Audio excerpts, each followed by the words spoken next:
Good morning, Barcelona fans. It is time to wake up in Barca. This is everybody's favorite morning show for Culers around the world, where we catch up on all the headlines and participate in some conversation, check in with each other.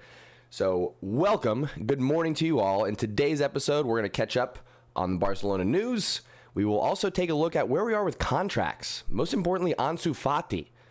Forgive me, but I'm a little bit concerned about contract renewals, and I'm not really believing any promises when Laporta and others say that we are, in agreement, but nothing signed, and yada, yada, yada. I'm a little bit scarred by those sorts of comments.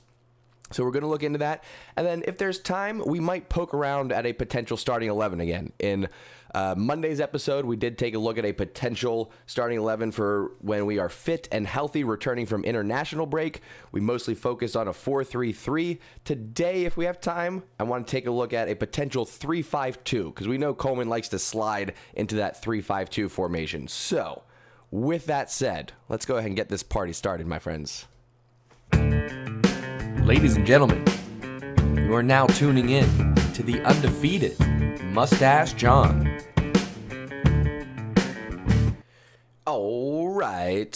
Culers, good morning, sir. How we doing? How's the new job going? What's it like? Is it enjoyable? Do we like it? Is it annoying? Is it terrible? Is it a grind? What's going on in your life? Talk to me, bro.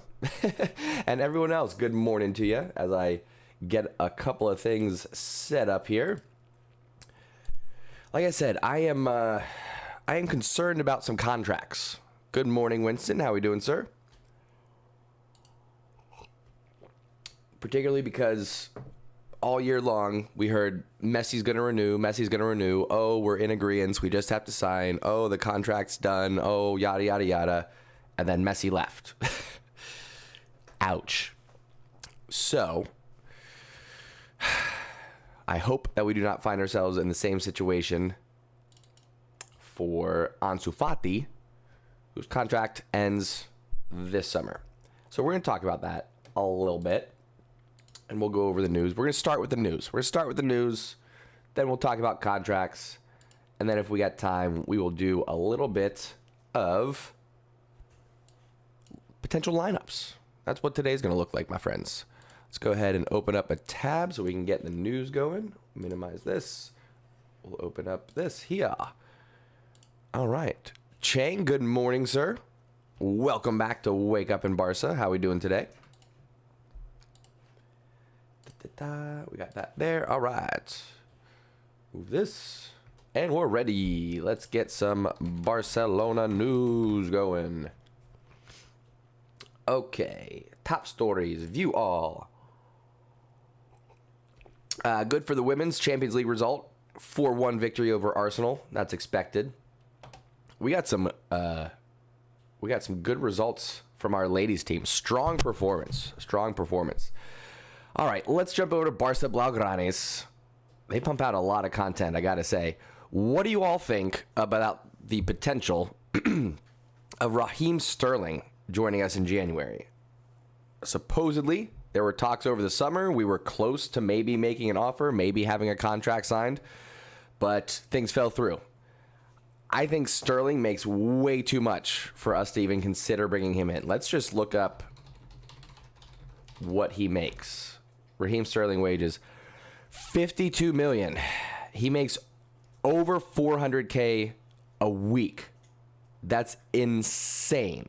There is no way. Ladies and gentlemen, there's no way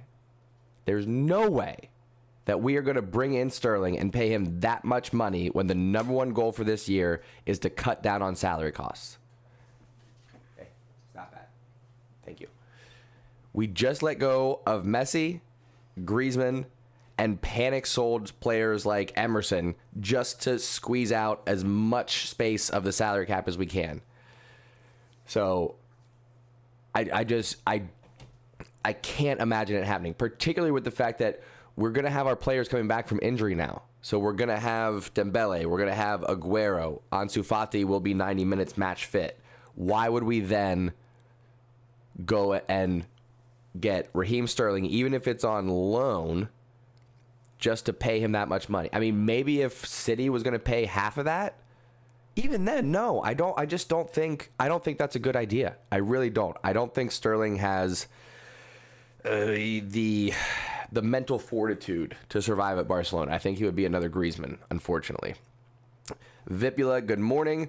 I don't think Almo is going to come either. Let's see what his wages are. Danny Almo, okay, much more reasonable. 50,000 euros a week.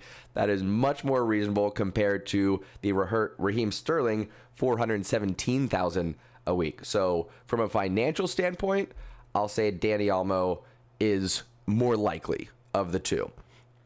That makes sense. Okay, so can we cross that off the list? Can we all agree Sterling is not going to be coming to Barcelona? That's just not happening, right?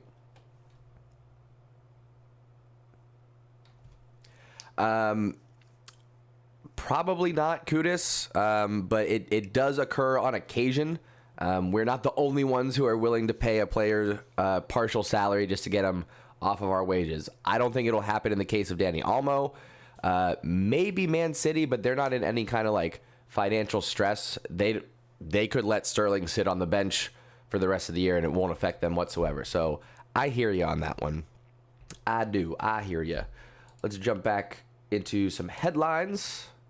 Well, let's see what else Barca Blaugrana has had. He typically has some good headlines. Tuesday session, Frankie de Jong claims Barcelona crisis has been exaggerated.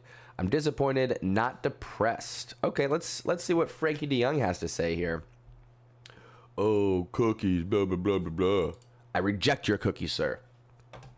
All right. Frankie de Jong speaking to Dutch media comments carried by Mundo Deportivo has been discussing the crisis facing Barcelona. Yada, yada, yada. Why can't I scroll? Let's refresh this page, please. No. There we go. Okay. Barcelona sit 9th in La Liga. Yeah, but we have a match in hand. Calm down with that sitting 9th talk. Uninspired. Yeah. We had a shit ton of possession. We just couldn't get anything in the back of the net. Ronald Koeman has come under immense pressure in the wake of the team's poor performance, yada yada. For de Jong, however, the gravity of the crisis facing the club has been exaggerated. The Dutchman currently away on international duty with his national team, that's redundant, was keen to underline the need for each player to step up.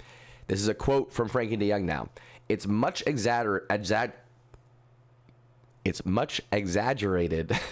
We're not in a hole. He said, look, I have to bring more to the team. I know I can do more. The figure of 0 goals and 2 assists could be better. The results are bad. Nobody can ignore that. You can notice there's negative feeling in the club. That makes sense when you have such bad results at a club like Barcelona. But I'm disappointed, not depressed. Okay, that's good to hear from Frankie de Jong that he's taking accountability. That's the type of attitude I want to see. Not that I'm blaming Frankie de Jong by any means, but he's not sitting there going, oh, well, we need new tactics. Oh, well, we need a new manager. Oh, well, we need to sign players. Oh, well, injuries. Oh, well, this and that. He's going, you know what, guys? We need to play better. Hands down, we just need to play better.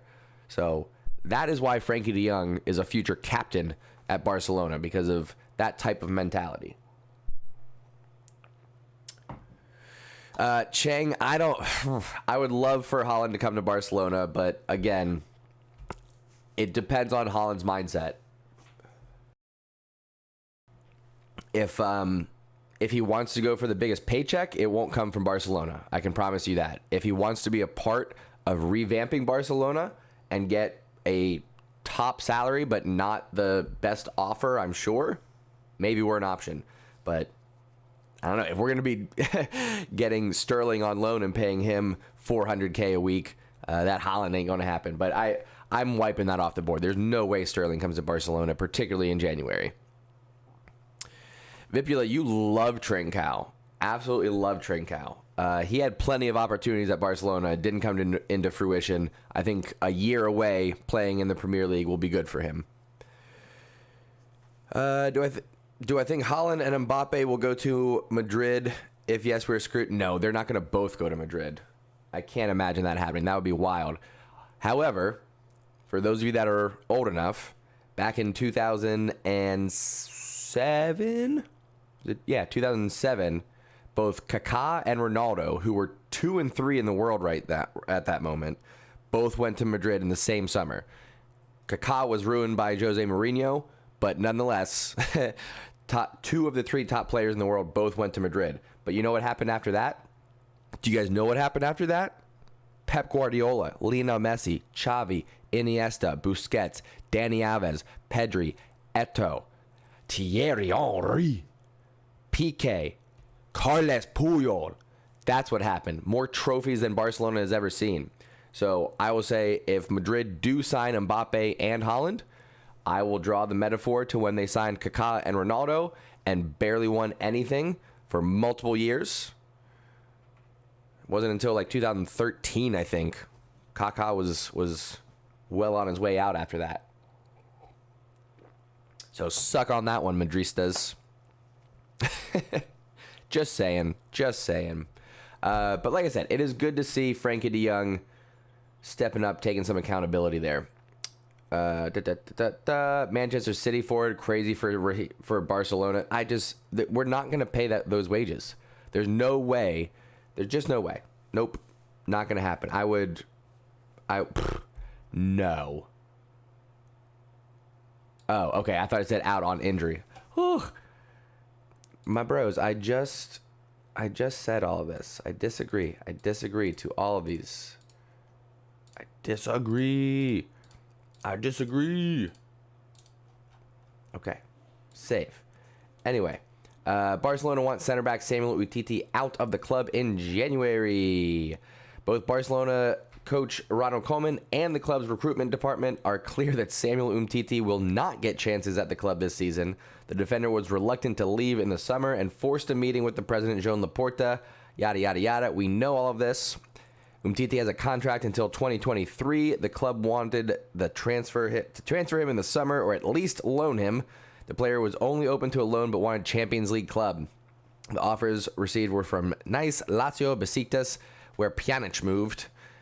So apparently we're going to be trying to offload Umtiti in January. That's not exactly a surprise. You know what I mean? Okay. Let's do... I don't think there's many other headlines. Langley's minutes have been limited so far. Well, we know the limits. Despite Ronald Koeman playing a back 3, yada, yada, yada. Yeah, there's people ahead of him. And I think he's also coming back from an injury. Kind of unimportant. Let's see here. Memphis angered by Barcelona regret question. That's good to see as well. I know Memphis has kind of struggled the last couple of matches to find the back of the net. Most recently, he did score a penalty against Levante. But he has not scored from open play, I think, since week, 2 or 3, if I'm wrong? So if somebody asked him, do you regret the move, I could understand his reaction there. This is depressing. I saw this, and this is a little bit depressing. Right now, Barcelona's squad is worth more than Real Madrid and Atletico Madrid, and yet Real Madrid and Atletico are both able to spend like 6 or 7 times what we're allowed to spend this year. Barcelona are in 4th place on the list and ranked the most valuable Spanish club. The Camp Nou outfit have a squad with a market value of $896 million, a high price even after the departure of Lionel Messi to PSG. Barca rivals Real Madrid are in 7th position with a squad valued at $846 million. Reigning La Liga champions Atletico Madrid have a squad worth $662 million. So how is our squad? Is it because of the youngsters? It's got to be because of the youngsters. It has to be because they're valuing people like Gavi, Pedri, Nico, Dembele, Ansu Fati. It must be because they're going off of their buyout clause. Maybe that's it. I'm not sure how they come up with the estimated squad transfer values. Doesn't make a whole lot of sense to me. Let's take a closer look here. So this is apparently the top squad transfer values for the Big 5 leagues, not including players on loan. This would be the club value. Interesting. Man City number 1, then Man United, then Chelsea. I would have thought Chelsea would be ahead of Man United. Is it just because they got Ronaldo and he still has so much value? Is that what's going on? Real Madrid makes sense. They don't have a lot of youth right now. And until Mbappe comes to them, they don't really have a face outside of Benzema, who's over the hill but still producing quite well, obviously. Simon, what's up, dude? How we doing? Is Mariba loaned out from Red Bull already? Are you serious? Let's see here. Is it from August? Wait, what do you... I'm not seeing any of this.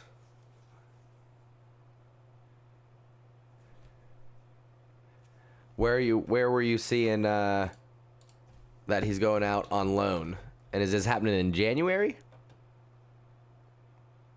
Because I am only seeing him joining.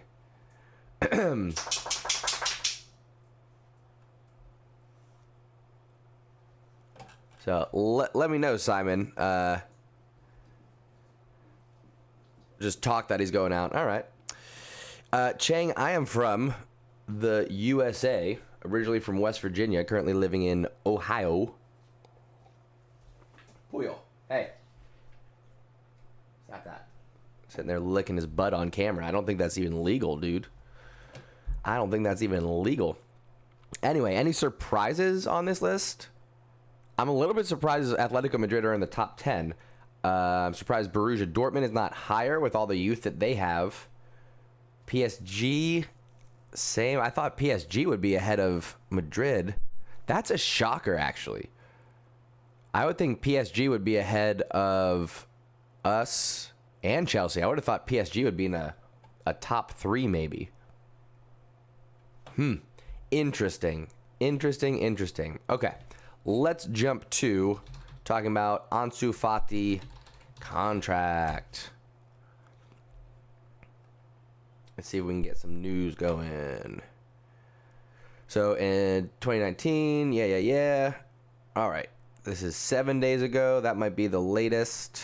Let's jump over. Barcelona offer new short-term deal to Ansu Fati. Again, forgive me if I'm a little bit worried about our ability to sign our top stars and actually get that pen to paper signing the contract. The club wanted to offer the number 10 a long-term deal, but according to Mundo Deportivo, this will not be possible due to the financial situation at Barcelona.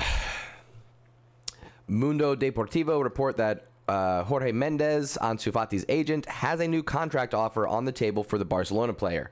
The proposal was made by the La Liga club 3 weeks ago, and Mendes, who is in Qatar, will sit down with Mateu Almani on his return to discuss the offer.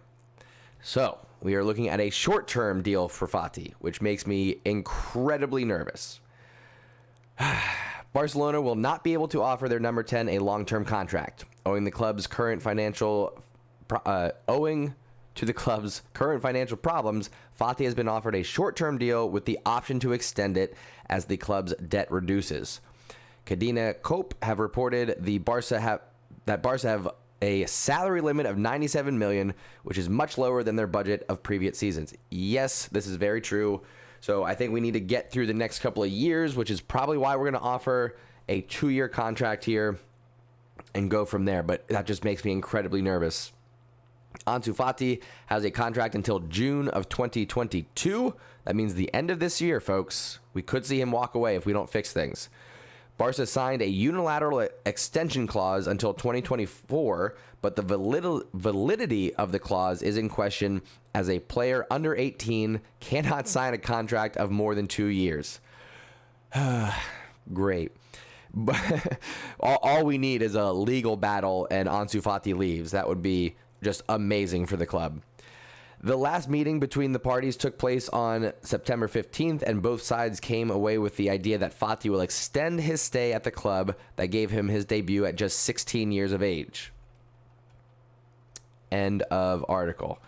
Folks, that makes me incredibly nervous. The fact that we are relying on a legally sketchy contract extension to keep Ansu Fati. What happens if La Liga comes in and goes, nope, we're not accepting that contract. We're actually going to dispute it, and we're not going to let you register Ansu Fati for this year. What happens if Ansu Fati decides, you know what, I'm actually kind of fed up with this. I do want to go somewhere else. Let me out of here. And we end up in a contract dispute that ties up legal resources, defames the club, and Ansu Fati leaves anyway. That would be, of course, a nightmare worst case scenario, but forgive me for thinking that it's possible for Barcelona to go through another nightmare. So I don't know. What do you all think of this? The strategy for Barcelona going with a short-term deal, which is really just an extension of his current deal, to get us through this hump over the next couple of years where we're not able to offer a long-term contract. Is that going to work out for us? Are we missing some loophole that might bite us in the butt? Overall, like I said, with Messi leaving because of a similar situation, you could see how I'm a little bit nervous about it. All right. Last thing we're going to do today, folks, is we're going to take a look at a potential lineup if Ronald Koeman doesn't go with the 4-3-3. So we had discussed, I'll go ahead and throw it on there. This is Ronald Koeman's 4-3-3 is going to be looking something like this. Actually, I think he's going to go Garcia over Araujo most of the time. We'll have Dest on the right. We'll have Alba left. We'll have Busquets right there. We'll have Pedri. We'll have De Jong. We'll have Ansu Fati. We'll have Dembele. And, of course, we will have Memphis. This is the 4-3-3 that Ronald Koeman will go with once everybody's fit and healthy. What I want to take a look at is how it might change if we go to a 3-back formation, meaning 5 across the midfield, 2 forwards. Chang says Fati was linked to Man City this year. Linked in the headlines, maybe. He's not going anywhere. Kuda says secure the young talent as soon as you can in any sport. 100%. That needs to be the focus. And the fact that we didn't have any sort of succession planning, the fact that we weren't rotating in our La Masia players over the last decade to get them the experience that they needed to either A, impact the club, or B, have a higher transfer value. Huge miss for Barcelona. Absolutely huge miss. All right. So, if we're going to a 3-back, this is a little bit of a surprise, but I'm work with me here. I'm going to spitball. This is not what this is not what Ronald Koeman is going to go with, but this is what I would like to see. This is going to let's play with this a little bit. Garcia comes out, PK slides over. I'm going to bring Araujo in over here. I'm going to put Dest at my left wing. I'm going to move these guys. Just play with me a little bit here. Keep Alba in there as a center back on that left-hand side. I know we have other center backs that can play. Another option is you keep him off, you put Araujo over there, you bring Mingueza in. I feel like people are going to like that a little bit more. So maybe we stick with that. It's also more realistic. Like I said, I don't think Ronald Koeman will actually put Alba on that left center back position. Dembele drops back to a right mid. Memphis and Fati. Actually, it'd be Memphis on this side at this point. Bangarang. Pedri slides in right there. That, to me, is a great balance of attack and defense. It gives Ronald Koeman the opportunity to play his preferred 3-back formation. And listen, here's the deal with that, my friends. Last season, when Barcelona were like 11 points back from first place, Ronald Koeman decided, I'm going to break away from the 4-3-3. I'm going to do a 3-back, a 3-5-2, and we started turning things around. Got us Copa del Rey, got us to the final of Copa del Rey. Got us back into contention for La Liga. Yes, we kind of pittered out at the end there. Dropped some points to some teams that we shouldn't have. That's more on the players than Ronald Koeman. So at what point do we see Ronald Koeman say, yeah, I know traditionally we play a 4-3-3, and I know that's what President Joan Laporta wants, but given the current squad and their abilities and Ronald Koeman's preferred tactics, maybe we do end up going to a 3-back. And if that is the case, I do believe that ultimately we will have Dest playing over Jordi Alba on that left-hand side.